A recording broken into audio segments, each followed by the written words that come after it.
Assalamualaikum warahmatullahi wabarakatuh. Selamat datang di podcast perdana kami, yang dimana pada hari ini kita akan mengangkat tema Kabinet Natsir yang sempat ada pada tahun 1951 nih. Nah, di sebelah kiri saya udah ada narasumber kami nih, Syah Naura Antori, yang akan menjelaskan tentang Kabinet Natsir. Silakan Syah Naura. Oke, jadi Kabinet Natsir ini adalah kabinet pertama pada masa pemerintahan Indonesia setelah peralihan dari Republik Indonesia Serikat kembali menjadi pemerintahan kesatuan.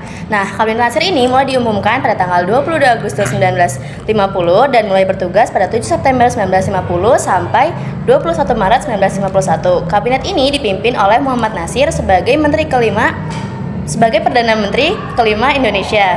Wah, kelihatannya menarik banget nih buat dibahas. Oke, bagaimana kalau kita lanjut nih ke narasumber selanjutnya yang ada di samping kiri saya juga, itu Loma Rete Salia.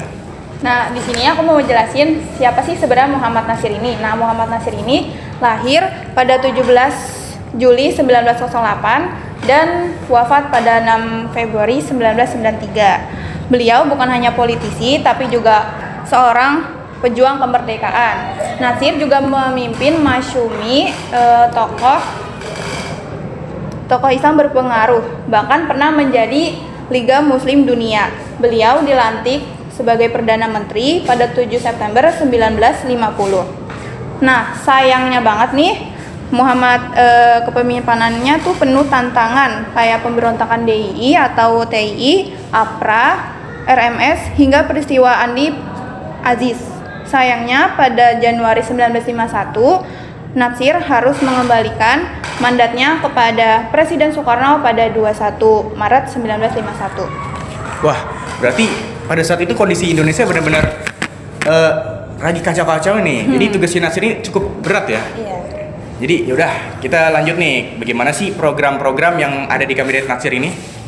Oke, Kabinet Natsir ini punya program cukup padat. Beberapa diantaranya itu persiapan pemilu untuk Dewan Konstituante dan mengembangkan ekonomi rakyat. Selain itu, mereka juga ingin meningkatkan kualitas pendidikan dan kesehatan, serta membangun perumahan rakyat, menyempurnakan organisasi angkatan perang, serta menyelesaikan masalah yang ada di Irian Barat. Jadi, programnya tuh mencakup politik, ekonomi, keamanan, dan sosial. Wah, ini programnya sangat mendukung masyarakat sekali nih. Gila, keren banget nih. Oke, setelah program kita tentunya ada pencapaian dong. Jadi kita sebutin aja nih, apa Lik? Nah, kalau tadi ada program-program dari Kabinet Natsir, sekarang ada pencapaian-pencapaiannya. Jadi walaupun Kabinet Natsir ini terbilang singkat, tapi tetap punya pencapaian penting nih. Misalnya mereka itu meluncurkan yang namanya Rencana Sumitro. Nah, Rencana Sumitro ini buat mengembangkan ekonomi dan industri dasar mereka di Indonesia. Terus mereka juga mereorganisasi Bank Indonesia jadi Bank Devisa. Terus memperkuat Bank Rakyat Indonesia biar jadi ngedukung perdagangan. Terus mereka juga ngediriin yang namanya Bank Industri Negara yang jadi cikal bakal buat Indo sekarang. Kabinet Natsir juga mendukung industri kecil kayak pengolahan kulit, terus pembuatan payung hingga batu bata.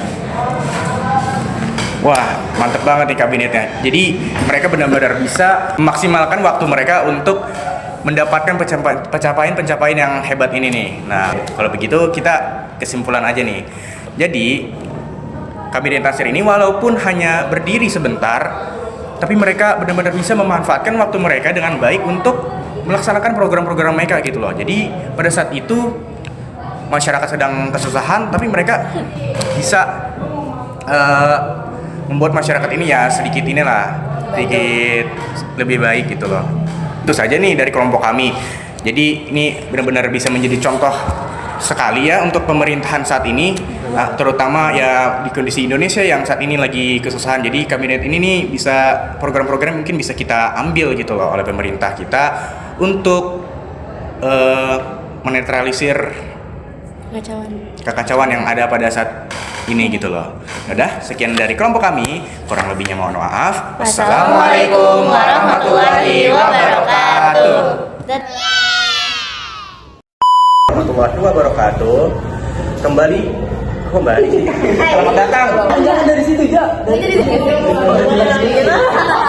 September 1950 sampai 21 September 21 Maret. Masih sebelah saya ada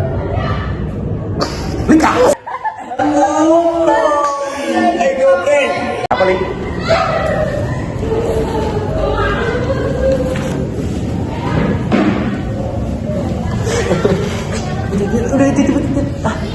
Di sini ada pencapaian dari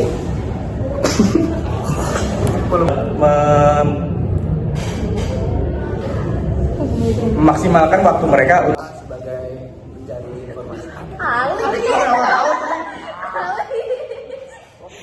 sorry